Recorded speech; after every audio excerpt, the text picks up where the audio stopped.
Pemanfaatan teknologi sudah digunakan di negara-negara maju untuk mempermudah pekerjaan sehari-hari.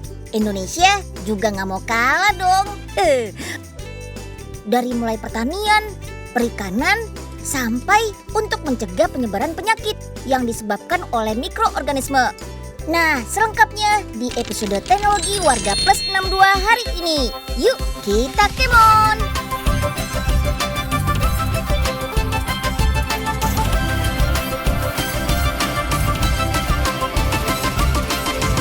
Si Unyil, yuk kita kemon!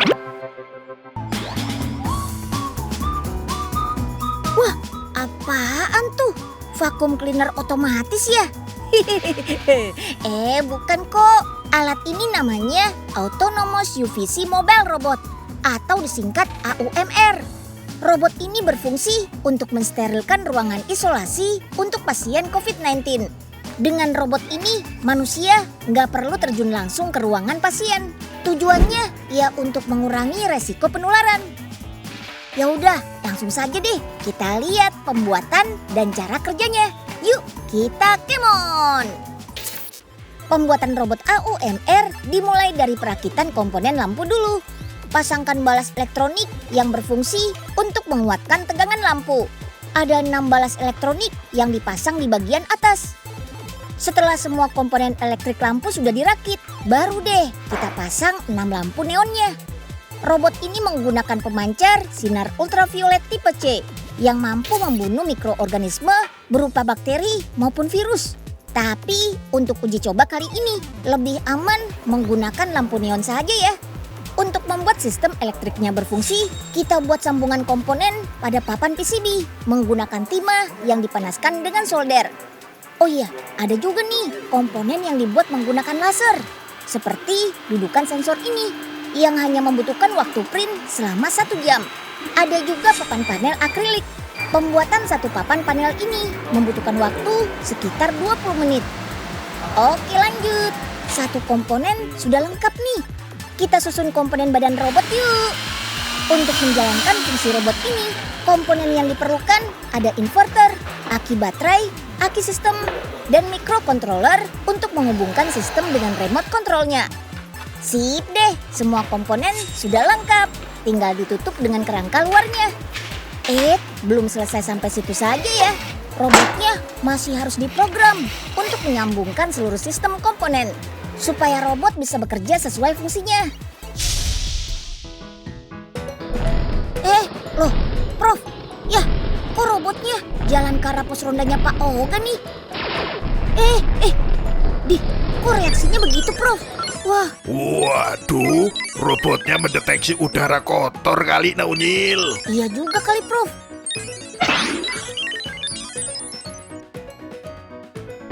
Waduh, apaan tuh yang meledak? Ganggu mimpi indah Oga aja. Aduh, maaf ya Pak Oga. Itu robotnya Profesor yang meledak. Kenapa bisa begitu ya, Prof? Robot ini baru diuji coba buat bersihin CO2, Nyil. Belum siap kalau buat H2S. Waduh, bahaya kalau begini.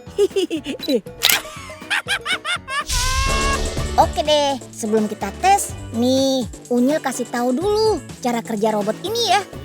Robot ini akan bergerak untuk mendisinfeksi dan mensterilkan ruangan isolasi pasien.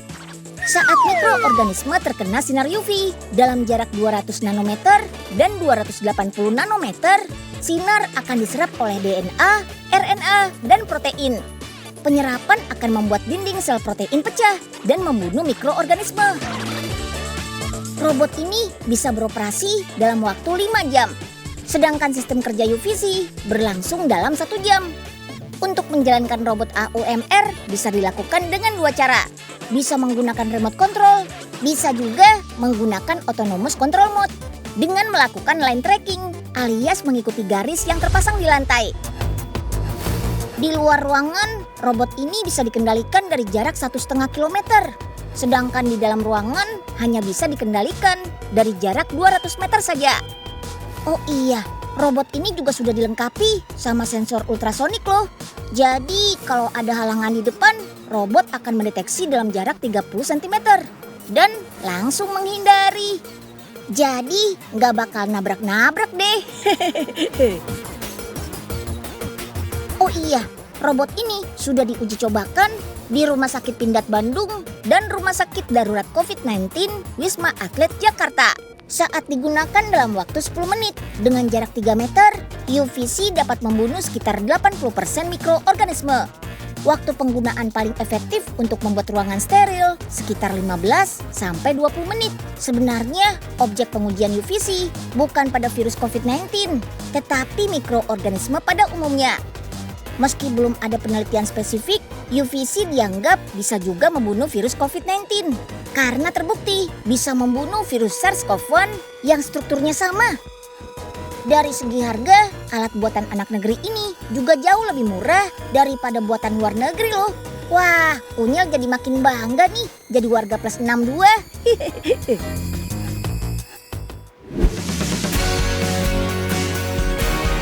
Untuk mencegah penyebaran virus corona, bisa juga nih dengan cara mengurangi penggunaan uang tunai.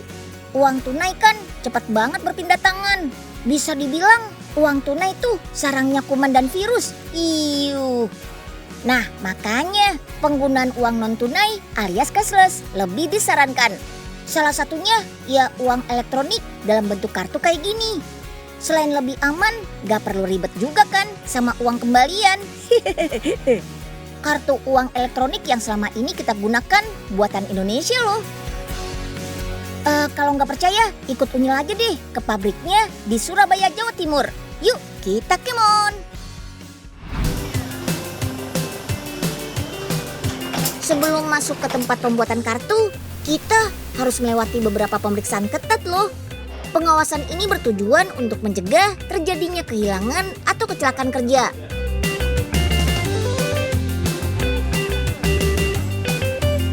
Nih, tahapan prosesnya. Pertama, cetak desain kartu pakai mesin.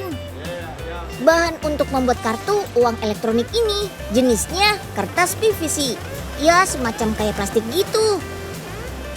Untuk hasil terbaik, kertas yang tercetak harus melewati pengecekan warna juga. Kayak gitu tuh.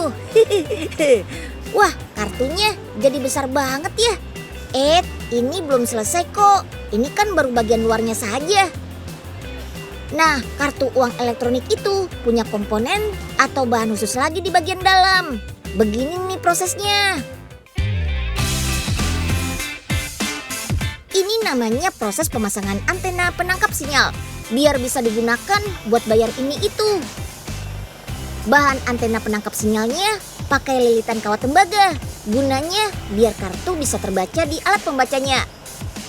Cara kerja kartu sampai bisa kebaca berapa sisa uang di dalamnya, yaitu dengan sistem induksi elektris. Jadi, waktu kartu ditempel di alat pembacanya, kartu dapat sinyal. Kemudian sinyalnya diterima sama lilitan kawat tembaga yang ada di dalam kartu dan tersambung ke chip atau bagian dalam kartu yang bisa menyimpan data dan informasi. Makanya, setelah ditempel, keluarkan sisa saldo atau uang di dalam kartunya.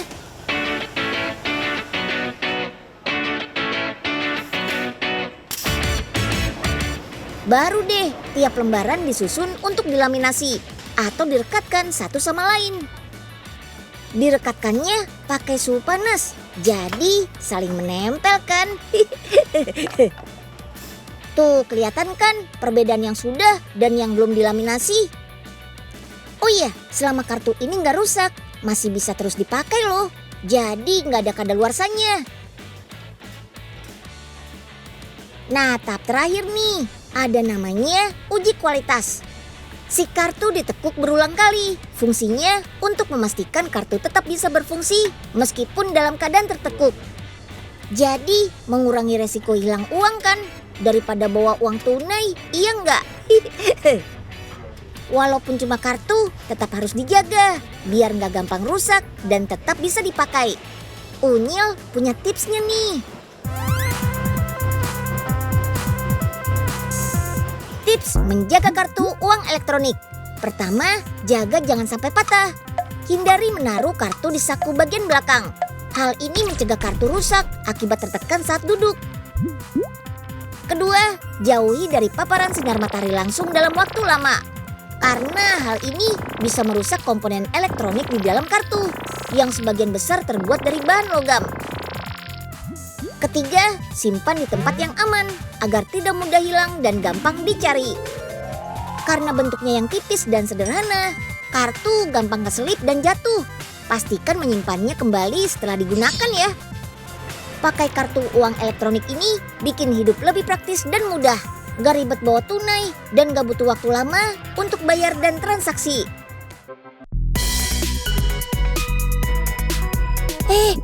Loh, kok traktornya gerak-gerak sendiri sih? Penerapan teknologi juga mulai dimanfaatkan nih oleh petani di negara plus 62. Modifikasi traktor kayak gini bisa memudahkan petani untuk membajak sawah lebih praktis dan gak bikin capek. Kalau harus membajak sawah secara manual, wah kebayang gak tuh encoknya? Nah, pekerjaan yang biasa dilakukan oleh manusia sekarang sudah mulai tergantikan sama robot yang serba otomatis. Dengan memanfaatkan teknologi, di masa depan petani bakal makin hebat. Hasil pertanian pun semakin meningkat. Nah, kaget ya. Sampai kaget ya, Rois dan Yoga. Tenang aja deh, gak ada hantunya kok. Traktornya bisa jalan sendiri karena bekerja dengan alat kendali jarak jauh. Keren kan? Petaninya gak usah kotor-kotoran lagi deh. Cukup di pinggir aja, biar traktornya aja yang becek-becekan di sawah. Sebenarnya sih traktor ini sama kayak traktor biasa. Hanya saja telah dimodifikasi dengan alat pengendali jarak jauh. Jadi petani bisa menghemat tenaga dan mengerjakan pekerjaan lain. Wah, petani zaman now kreatif banget ya.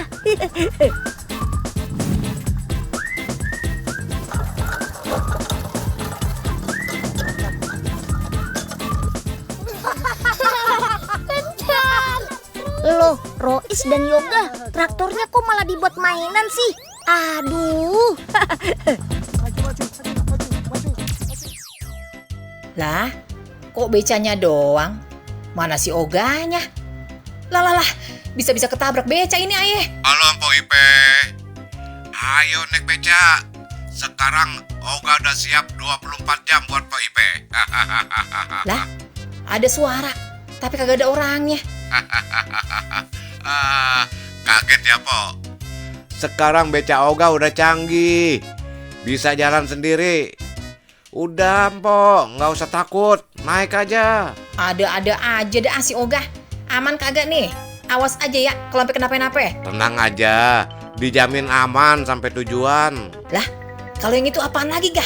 Kok motornya jalan sendiri? Pakai remote juga ya? Waduh, yang itu sih Oga nggak tahu, Mpok. Kabur.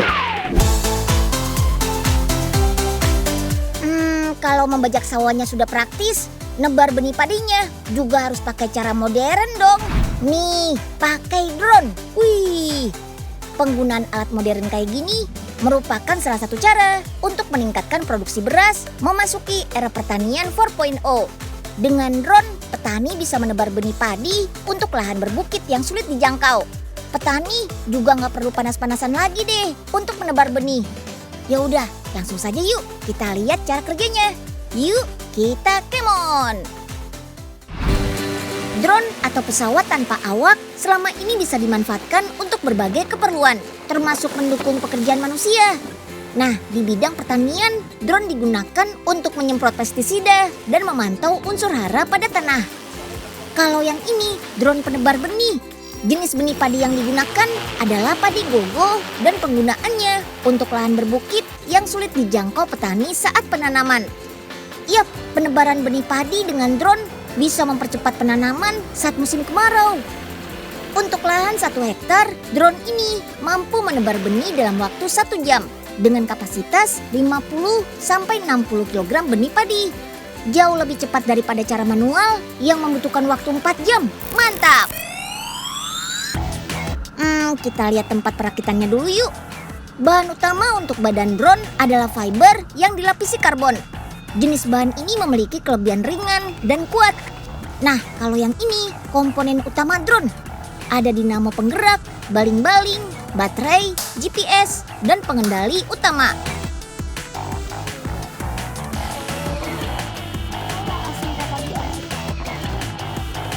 Kapasitas tangki pada drone untuk satu kali angkut benih padi bisa mencapai 20 liter dan dapat terbang selama 20 menit.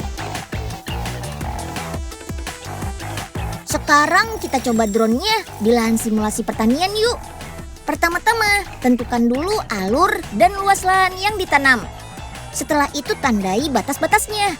Nantinya, drone hanya akan terbang secara otomatis pada wilayah yang sudah ditentukan saja. Oke, saatnya terbang. Asik! Drone penebar benih ini hanya terbang rendah pada ketinggian 1,5 sampai 2 meter saja.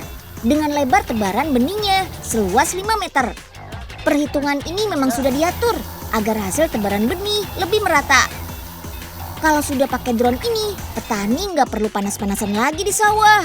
Cukup di bawah pohon yang adem, pekerjaan pun jadi lebih cepat selesai. Pokoknya tinggal tahu beres aja deh.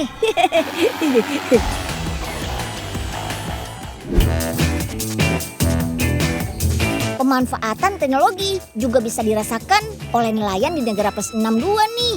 Dengan lentera air garam ini, nelayan gak perlu khawatir kehabisan bahan bakar untuk pencahayaan.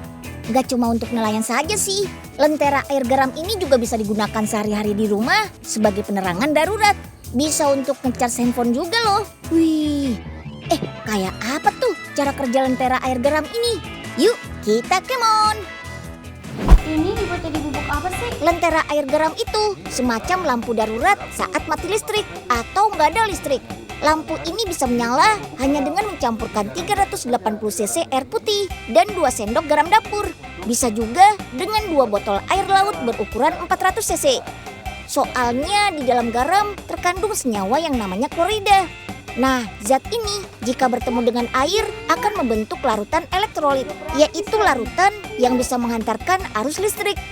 Nah, untuk menyalakan sebuah lentera, larutan garamnya harus dicampur juga dengan magnesium dan oksigen. Ketiga zat tersebut akan memberikan reaksi seperti yang sudah kita uji coba tadi. Supaya oksigen bisa masuk, di dalam tabung bawah lentera ada membran katoda udara. Membran ini bisa menyerap oksigen masuk dan menghalang air garam untuk keluar. Dan tentunya ada 2 buah magnesium.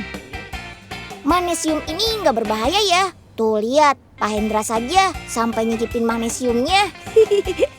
Untuk membuktikan aman dipakai oleh semua umur, Mel. Ini nih bahan dasar untuk membuat membran katoda udara. Semuanya akan diaduk sampai kalis selama 15 menit. Hasilnya kayak adonan kue, tapi nggak boleh diicip ya. Nah, setelah kalis, adonan akan dipres selama 8 sampai 9 kali. Adonan juga harus direndam dalam air supaya tidak kering dan keras. Jadi lebih mudah untuk dibentuk. Lanjut nih ke proses penggulungan. Adonan akan dirol sampai tipis menjadi lembaran membran.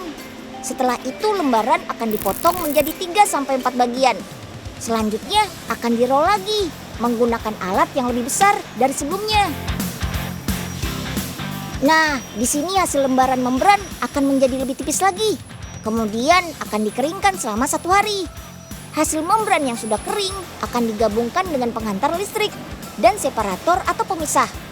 Terakhir, dilakukan pengepresan lagi nih agar semua bisa menyatu. Hot press selama 3 menit untuk lebih menempel dan solid. Lanjut ke perakitan. Pertama-tama heatsink, yaitu bagian membuat kepala LED, memasang kabel dan ke inner lamp, lalu memasang tempat untuk USB. Selanjutnya, membran katoda udara ditempel ke box. Di sini harus benar-benar menempel ya, agar reaksi kimia antara air garam, magnesium, dan oksigen bisa terjadi. Lanjut nih ke pemasangan kotak bagian bawah. Diberi gas dan magnesium A dan B. Kalau dirasa sudah menyala, pasang penutup bawah. Terakhir, bungkus deh. Lentera air garam siap untuk dipasarkan. Wih. Cara membersihkan lentera air garam ini gampang loh. Tinggal buka saja katup di bawahnya. Lalu bersihkan magnesium dengan air bersih. Simpan deh. Magnesium nggak akan mudah meleleh seperti baterai kok. Oh iya, lentera air garam ini juga bisa dipakai untuk charger HP loh. Tuh lihat, dipraktekin sama Aga dan Cinta. Keren banget. Bisa ngambang di air juga loh. Jadi nggak usah takut tenggelam ya.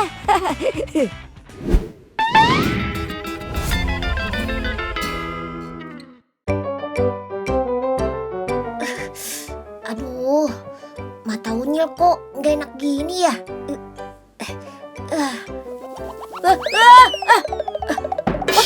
Nyil, Unyil nggak apa-apa kan? Kok nggak hati-hati sih naik sepedanya? Aduh, maaf ya Karsa. Belakangan ini mata Unyil kalau ngeliat suka berbayang gitu. Kayaknya sih gara-gara lihat layar gawai kelamaan deh pas di rumah aja terus. Wah, awas Nyil. Itu bisa jadi gejala mata lelah atau dalam istilah medis dikenal dengan astenopia. Gejalanya ada rasa nyeri pada mata, mata berair, rasa terbakar, iritasi, pandangan ganda atau buram, hingga nyeri kepala. Penyebabnya? Ya, gara-gara kelamaan ngelihat layar gawai. Nah, buat ngehindarin gejala mata lelah kayak gitu, Kak Arsa ada tipsnya nih. Pertama, terapkan prinsip 20-20-20. Jadi, setiap 20 menit, istirahatkan mata selama 20 detik dengan melihat pandangan yang jauh pada jarak minimal 20 kaki atau sekitar 6 meter. Kedua, atur tingkat kecerahan layar gawai sesuai dengan intensitas cahaya di sekitar. Jangan terlalu terang dan juga jangan terlalu redup ketika dilihat. Gampangnya, aktifkan aja fitur adaptif otomatis kecerahan layar yang sudah disediakan. Terus, hindari lampu yang redup, sangat terang, atau lampu yang berkedip saat sedang menatap layar gawai. Kalau emang mata sudah sampai berasa kering, boleh kok pakai obat tetes mata biar mata kembali segar. Biar aman, pastikan obat tetes matanya yang tidak mengandung zat pengawet ya. Wah, oke deh Karsa. Terima kasih banget ya Kak tipsnya. Mudah-mudahan mata Unyil nggak begini lagi deh kalau lihat gawai kelamaan. Yap, batasi juga ya penggunaannya setiap hari dan pastikan hanya menggunakan gawai untuk kegiatan yang bermanfaat. Dah, Unyil duluan ya Kak.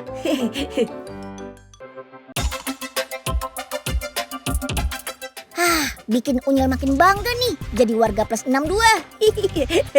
Ayo teman-teman, harus rajin belajar dan raih ilmu sebanyak-banyaknya ya. Biar di masa depan nanti bisa menciptakan alat-alat canggih juga. Sekian dulu episode Si Unyil hari ini. Sampai jumpa besok.